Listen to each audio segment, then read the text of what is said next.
Hola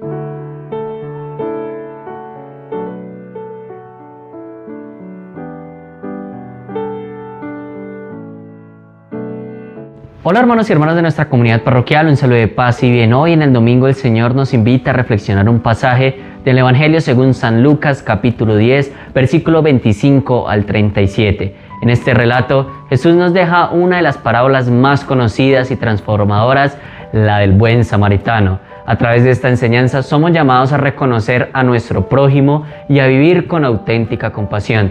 Para dar inicio a esta reflexión tenemos el honor de presentar a Fray Jair del Cristo Contreras, hermano de los franciscanos menores conventuales. Fray, bienvenido. Gracias, Miguel. Paz y bien para todos. Fray, el Evangelio comienza con un maestro de la ley que se acerca a Jesús con una pregunta. ¿Qué debo hacer para heredar la vida eterna? ¿Qué significado tiene lo que es esta pregunta en torno al contexto de esa época y qué nos revela sobre las verdaderas intenciones de este hombre? ¿Era una pregunta sincera o tan solamente era una prueba hacia Jesús? Hola, Miguel. Pues la pregunta que tú haces es una pregunta muy acertada, porque el Evangelio inicia diciendo que el maestro de la ley, que se supone que es un conocedor de la palabra del Señor, se acerca a Jesús para ponerlo a prueba. Por lo tanto, en principio podríamos decir que es precisamente una pregunta con doble intención, ¿no? Primero, posiblemente para ratificar la doctrina que Jesús propone, y segundo, para ver si esta doctrina es concorde a la ley, por ser el maestro, ¿no? Pero luego también nosotros encontramos aquello que tú has planteado, el contenido de la pregunta. El contenido de la pregunta en torno a la vida eterna, es decir, la vida en Dios. Y efectivamente lo que Jesús propone para ello es básicamente lo que nosotros escucharemos posteriormente que el mismo maestro de la ley tiene que responder, ¿no? La vida eterna en la comprensión judía se caracterizaba fundamentalmente por la vida en la continuidad de la descendencia. Por lo tanto, lo que el maestro de la ley estaba pidiendo fundamentalmente era comprobar si Jesús tenía claridad en torno a los principios de la fe judía, que son fundamentalmente el amor a Dios y el amor al prójimo, como luego el mismo maestro de la ley lo manifestará. Un amor que luego tendría como recompensa las bendiciones divinas en el aquí y en el ahora. Pero también estaba ya en el ambiente el deseo también de una vida más allá de esta terrena. Por lo tanto, podríamos pensar que efectivamente también el maestro de la ley estaba pensando en la posibilidad de la vida más allá de la muerte. Jesús responde con una parábola tras la segunda pregunta del maestro. ¿Y quién es mi prójimo? Nos relata el caso de un hombre herido y de 3 personas que lo ven, un sacerdote, un levita y un samaritano. Fray, ¿por qué Jesús escoge precisamente un samaritano como ejemplo de compasión y qué impacto tendría esta figura en su audiencia judía? Sí, antes de darte respuesta a esa pregunta, quisiera enfatizar también en la respuesta que da el maestro de la ley, ¿no?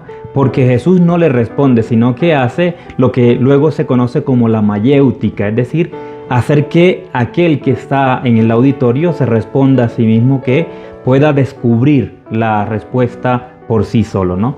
Y el maestro de la ley responde con 2 pasajes que son fundamentales del Antiguo Testamento. Uno tomado del libro del Deuteronomio, que es tomado fundamentalmente del Shema, que es la oración por excelencia de los judíos, donde se dice: amarás al Señor tu Dios con todo tu corazón, con toda tu alma, con toda tu mente. Y luego otro mandamiento tomado del libro del Levítico en el capítulo 19, donde se nos pide, dentro de una serie de mandamientos en torno al prójimo, nuestro Dios, el Dios de Israel, pide el amor al prójimo. Y un amor efectivamente no a cualquier modo, sino como nosotros mismos nos amamos. Es decir, un amor que se caracteriza por la justicia, por la compasión, y con ello un amor que se caracteriza también por el deseo de que el otro encuentre en las acciones personales también el amor de Dios, ¿no? Por lo tanto, el maestro, para excusarse, hace la segunda pregunta: ¿quién es mi prójimo? Y el Señor presenta efectivamente tres personajes que son básicos dentro del mundo judío: el maestro de la ley, el levita y el samaritano.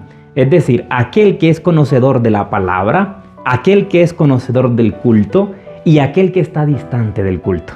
¿Por qué? Porque los samaritanos eran un grupo dentro del mundo judío que eran tenidos como no judíos, como separados, y por lo tanto, a nuestro modo, podríamos decirlo en el día de hoy como los ateos, ¿sí? Sin embargo, Jesús lo presenta como modelo, y es interesante el modelo que Él nos hace, ¿sí? No sé si vas a tenerme otra pregunta en torno a eso, por eso vamos a vamos a dejarlo, ¿sí? Fray, esa es la otra pregunta con respecto en torno a ello. El samaritano no solo ayuda a lo que es al herido, sino que lo cuida con ternura, lo lleva a una posada y se encarga incluso de sus gastos, de sus necesidades, que nos enseña lo que es verdaderamente este acto, sobre el verdadero significado de amar a nuestro prójimo y cómo podemos vivir hoy en día esta compasión en medio de una sociedad muchas veces que es indiferente, en medio del dolor, en medio de tantas guerras incluso en el mundo. Sí, es interesante porque el samaritano pone en práctica aquello que la ley del Señor nos manifiesta, que no es otra cosa más que el deseo de Dios de que nosotros reproduzcamos en nuestra vida la compasión, la misericordia para con los hermanos. Esos gestos, cada uno de los gestos que hace el samaritano, son gestos que manifiestan la compasión no solo del ser humano, sino también la compasión de Dios. Eso de tomarlo, de lavar sus heridas, de cargarlo y luego no contentarse con ello, sino también de encomendar a aquel que ha dado la posada el cuidado de este hombre que se encuentra frágil. Por lo tanto, la pregunta que tú haces es: ¿cómo asumir esto en nuestra vida? Lo podemos asumir precisamente reproduciendo estos gestos que no son grandes proezas, pero que son significativos no solo para Dios, sino para aquel que recibe este gesto de amor y de compasión. Nosotros como cristianos, en medio de esta sociedad cada vez más indolente con la raza humana y muy apasionada por los animales, nosotros debemos tener en cuenta que lo primero, sí, todos somos criaturas de Dios, pero el amor al prójimo es fundamental. A veces es paradójico, ¿no? El hecho de nos duele ver que un animal que efectivamente nos debe doler esté abandonado, que esté sin comida, pero somos indiferentes frente al dolor del hermano, ese que camina con nosotros en nuestra familia, ese que está a nuestro lado, ¿sí? La persona que normalmente nosotros llamamos indigente, a la cual normalmente nosotros nos separamos. Por lo tanto, todos estos gestos que el samaritano cumple, también nosotros deberíamos esforzarnos todos, desde el sacerdote hasta el cristiano, como se dice normalmente, el cristiano de a pie. Todos debemos esforzarnos por ser cada vez más compasivos, por tener entrañas de misericordia para con nuestros hermanos y por no permitir permearnos de las filosofías de este mundo moderno en el cual el otro puede ser descartable. Y por lo tanto lo importante es que yo viva mientras que el otro puede estar pasando cualquier necesidad. Ser compasivos implica hacernos prójimos, hacernos cercanos del que sufre. Otros dos personajes importantes en esta parábola, el sacerdote y el levita, considerados especialmente como religiosos, pasan lo que es de largo ante este sufrimiento. ¿Qué advertencia, Fray, nos deja lo que es esta actitud? ¿Y qué nos dice lo que es Jesús sobre la tentación de vivir una fe desconectada incluso al servicio del otro? Es interesante el gesto que hace el sacerdote y el levita. ¿Por qué razón?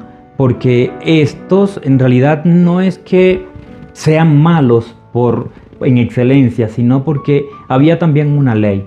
Y era que efectivamente quien tuviese contacto con la sangre quedaba impedido para el servicio a Dios, ¿sí? Al menos en ese momento hasta que se purificase. Por lo tanto, el sacerdote y el levita están más preocupados por servir al culto que servir al hermano. La invitación que nos haría precisamente ese texto es ante todo a articular nuestra fe, articular nuestra fe. El culto tiene sentido, el rito tiene sentido en la medida en que esto se hace vida también en la vida, ¿sí?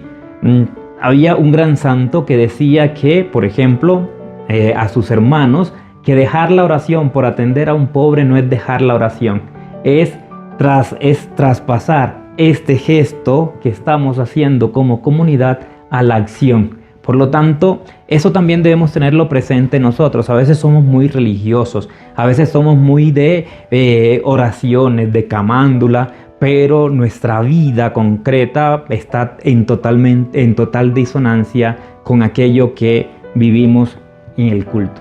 La intención fundamental de Jesús al presentar a estos dos personajes es hacernos comprender que el culto, el rito, nunca debe estar distante de la vida, y por lo tanto no deben ir como dos binarios, sino ante todo deben confluir hacia el encuentro con Dios y el encuentro con el hermano. Fray, Jesús al final le dice al maestro de la ley: ve y haz tú lo mismo. Esta invitación es, empezando a que todo es directa y bastante desafiante. Fray, ¿cómo podemos vivir lo que es esta palabra de nuestra vida diaria, especialmente como una comunidad cristiana, y cómo cultivar una mirada samaritana dispuesta a detenerse ante el dolor del otro? Pues yo te repetiría las mismas palabras del Señor, no solo para ti, sino también para nosotros. Vayamos y hagamos también nosotros lo mismo, es decir, tengamos gestos de compasión. Tengamos gesto de compasión con aquel que sufre, con aquel que se encuentra en soledad, con aquel que siente la necesidad o está clamando a gritos el ser ayudados. No pasemos de largos, haciéndonos la vista gorda en nuestra vida, pretendiendo priorizar otros elementos y escudándonos sobre todo en nuestra idea de rito para evitar acercarnos al hermano. Efectivamente es ante todo un compromiso que compete a todos, a ti como cristiano, a mí como cristiano, como consagrado, como conocedor también de la palabra, pero a todos nosotros, ser cada vez más compasivo con nuestros hermanos y también con toda la creación. Fray, gracias por compartir lo que son estas hermosas enseñanzas, y gracias a todos ustedes, hermanos, por acompañarnos en esta reflexión. Que este domingo nos inspire a vivir con amor práctico y no a pasar de largo ante el sufrimiento, y a responder siempre con compasión. No olviden de compartir, suscribirse y activar la campanita para seguir evangelizando juntos. Fray, regálanos que esas palabras para tener en nuestro 15º domingo del tiempo ordinario. La palabra fundamental para este domingo es: seamos compasivos, como nuestro Padre Dios es compasivo. Seamos samaritanos de nuestros hermanos, especialmente de aquellos que caminan con nosotros en medio de nuestra familia, en medio de nuestros lugares concretos del ejercicio, del servicio, pero también en medio de nuestras funciones como trabajadores del reino de Dios. Paz y bien. Feliz domingo en el Señor.